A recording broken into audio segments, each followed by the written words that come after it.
आज Doubtnut app download करें। Doubtnut पर अपने सभी गणित, रसायन विज्ञान, भौतिक विज्ञान और जीव विज्ञान के डाउट्स का करो सफाया। बस प्रश्न की फोटो खींचो, एक ही प्रश्न को क्रॉप करो और तुरंत वीडियो सोल्यूशन पाओ। अभी डाउनलोड करें।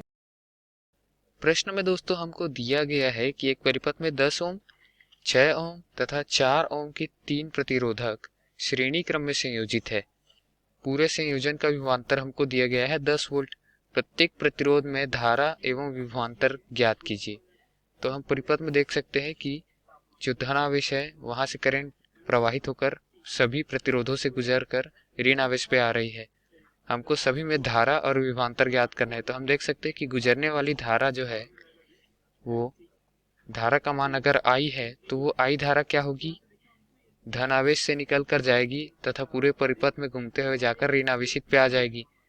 तो इसमें से भी होकर गुजरेगी, इस प्रतिरोध से भी होकर गुजरेगी तथा इस प्रतिरोध से भी होकर गुजरेगी। तो धारा का मान क्या होगा, तीनों प्रतिरोधों में समान होगा, वो होगा I। वो हम निकालेंगे आगे क्या होगा वो। विभवांतर हमको दिया गया है सिरों पर 10 वोल्ट, मतलब धनावेश से ऋण आवेश के बीच का विभवांतर हमको दिया गया है 10 वोल्ट। ए और बी के बीच का भी बोल सकते हैं हम उसको, क्योंकि जितने प्रतिरोध है वो ए और बी के मध्य है, दूसरे छोर पर नहीं है। और हमको क्या ज्ञात करना है, विभवांतर हमको ज्ञात करना है ए और बी के बीच जितने प्रतिरोध है सभी प्रतिरोधों में अलग अलग। अब हम मान लेते हैं कि ये कोई बिंदु है सी तथा ये बिंदु है डी।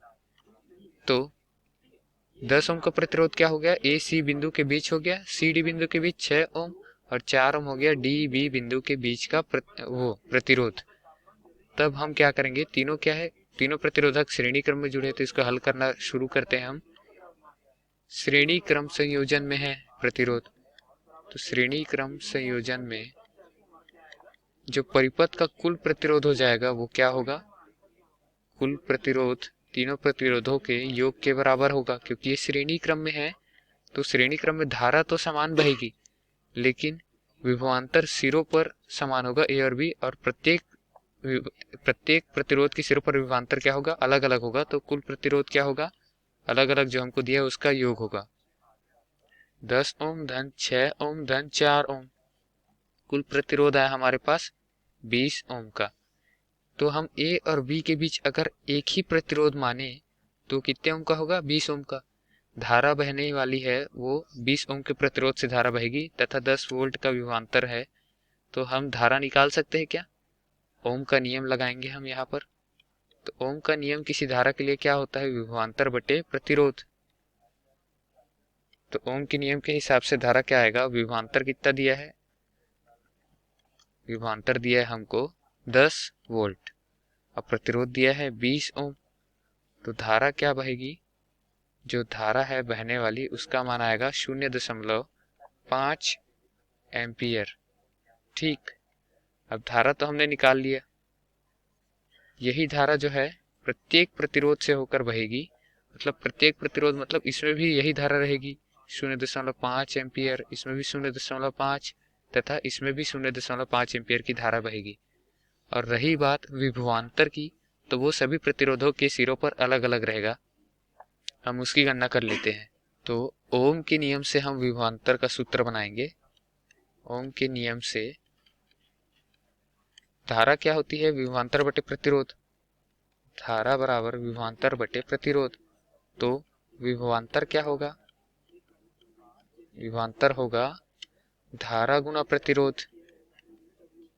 अब पहले प्रतिरोध के लिए विभवांतर कितना होगा, अब पहले प्रतिरोध क्या है, ए और सी के बीच स्थित है 10 ओम का, तो विभवांतर होगा पी ए सी और धारा है पूरे परिपथ में 0.5 और प्रतिरोध क्या दिया हमको 10 ओम। तो 10 ओम प्रतिरोध के सिरों पर उत्पन्न विभवांतर वी ए सी कितना आएगा, 5 वोल्ट।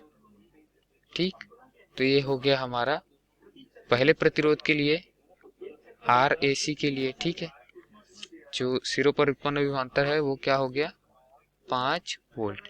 ठीक, यहाँ से यहाँ तक का। अब हमको निकालना है सी और डी के बीच, मतलब 6 ओम प्रतिरोध के सिरों पर उत्पन्न विभवांतर। तो 6 ओम के लिए क्या लिखेंगे हम, V C D. V C D क्या होगा, धारा मतलब 0.5 जो नियत है और प्रतिरोध कितना दिया हमको 6 ओम, तो विभवांतर कितना होगा वी सी डी किसके लिए? आर सी डी के लिए, मतलब सी डी वाले प्रतिरोध 6 ओम वाले प्रतिरोध के सिरों के लिए विभवांतर होगा 3 वोल्ट। ठीक, अब हमको जो और ज्ञात करना है वो क्या हो गया? इसके लिए हो गया 3 वोल्ट। ये 4 ओम वाले प्रतिरोध के सिरों पर उत्पन्न विभवांतर निकालेंगे, तो 4 ओम के लिए क्या होगा? We D B. डीबी क्या होगा? धारा होगा गुना जो प्रतिरोध दिया है वो। तो हमारे पास विभवांतर आ जाएगा, सिरों पर उत्पन्न विभवांतर क्या हो जाएगा? जो प्रतिरोध डीबी है उसके सिरों पर उत्पन्न विभवांतर वी डीबी क्या हो जाएगा? 2 वोल्ट। तो हमारे पास तीनों प्रतिरोधों के सिरों पर उत्पन्न विभवांतर मिल गए हैं। एक में आया 5 वोल्ट, एक में 3 वोल्ट और तीसरे में आया 2 वोल्ट। इन तीनों को जोड़े अगर हम तो ये आएगा 10 वोल्ट। तो यही हमसे पूछा गया था प्रश्न में, हमारा आंसर हमको मिल चुका है। धन्यवाद। कक्षा 6वीं से 12वीं से लेकर नीट, IIT, जेई वो एडवांस के लेवल तक 1 करोड़ से ज़्यादा छात्रों का भरोसा। आज ही डाउनलोड करें डाउटनेट ऐप या व्हाट्सएप करें अपने सारे डाउट्स 8400 400 400 पर।